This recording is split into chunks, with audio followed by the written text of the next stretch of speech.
It's finally that time of the year again. Glad to finally be out shooting macro again.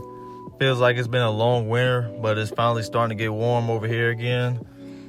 This was my first macro session of the year, and I want to try a new style this year with my macro photography.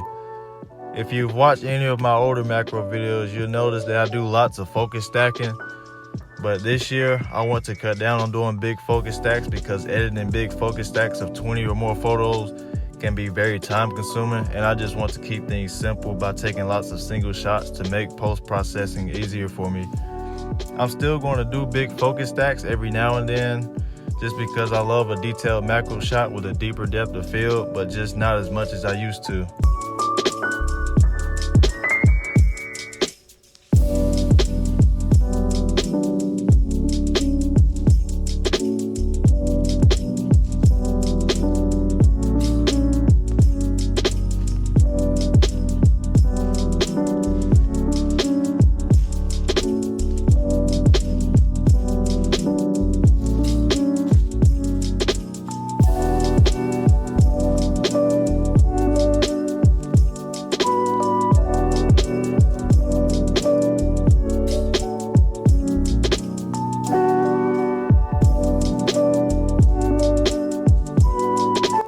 Getting good shots of moving subjects are one of the hardest types of macro shots to get.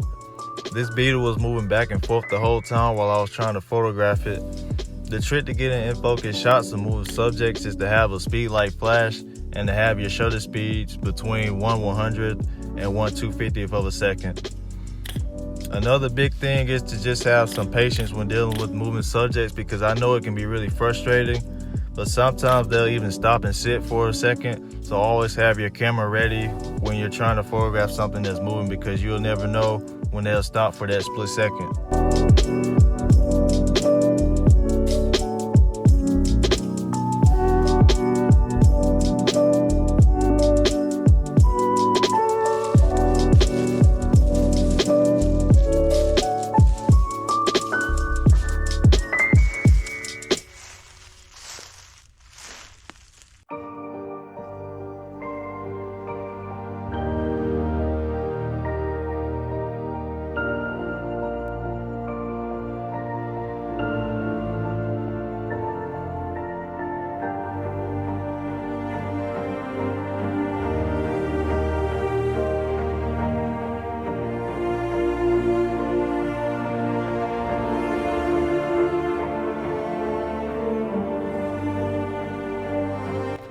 For this next subject, I found it by luck.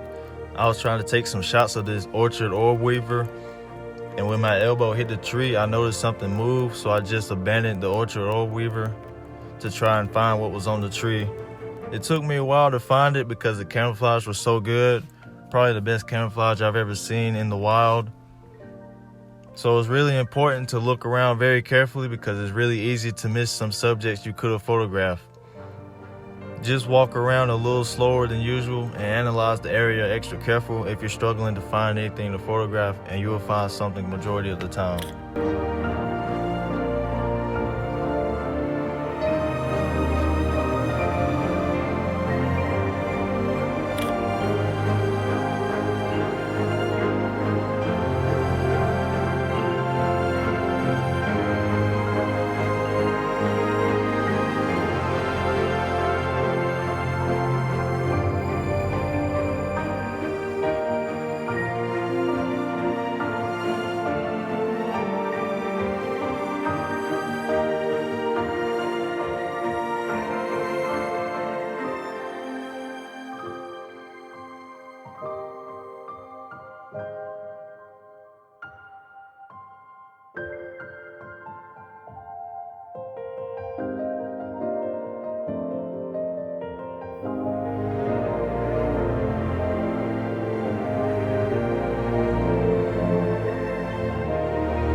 My biggest tip when it comes to macro photography is to always get level with your subjects if possible.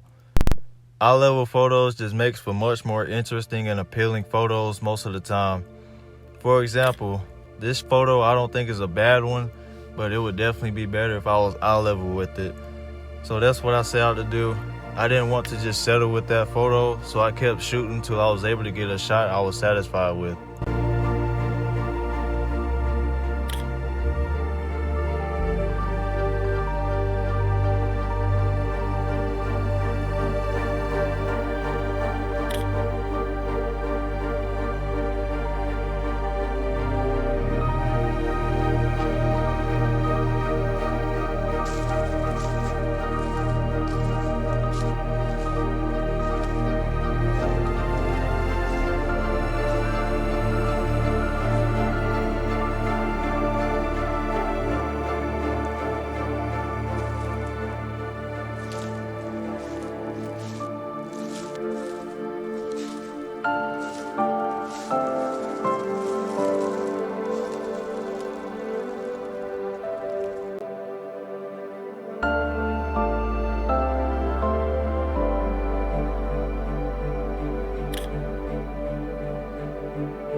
Another quick tip is to try and avoid messy backgrounds. Messy backgrounds can take the attention away from the subject you're photographing and your images can appear cluttered. Usually the easiest way to fix that is to adjust your aperture. The more open your aperture is, the shallower the depth of field will be, which can result in a much cleaner background.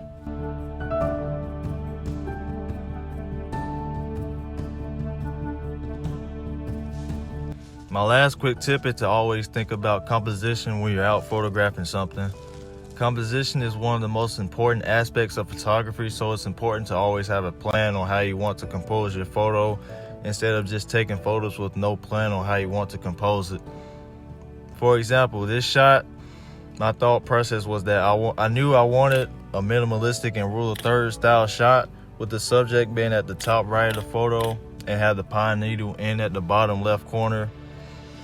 I plan on doing a whole video in the near future on how to compose macro shots, but just always remember to have a plan when you're photographing something, and also try shooting at different angles and take lots of photos. Don't settle with one photo in one position. Shoot your subjects at different angles if possible. This lizard was next to me the whole time while I was photographing the fly. I honestly thought it was dead at first glance because it wasn't moving at all, and from this side view it looked like its eyes were closed, but it just had a dandelion petal over its left eye. This goes back to what I said earlier about checking your surroundings carefully, because I easily could have missed this lizard if I left that spot right away. So next time you're out taking macro photos, just make sure to analyze your area extra careful so you won't miss any potential shots. Overall, I think this was a pretty solid session. I'd probably rate it a 9 out of 10, with my favorite shot being of the twin flag jumper. Let me know down below your favorite shot, and if you like this video, make sure to like and subscribe for more content like this, and I'll catch y'all in the next one. As soon as I thought I was done for the day, I found this soldier beetle and another spider nearby.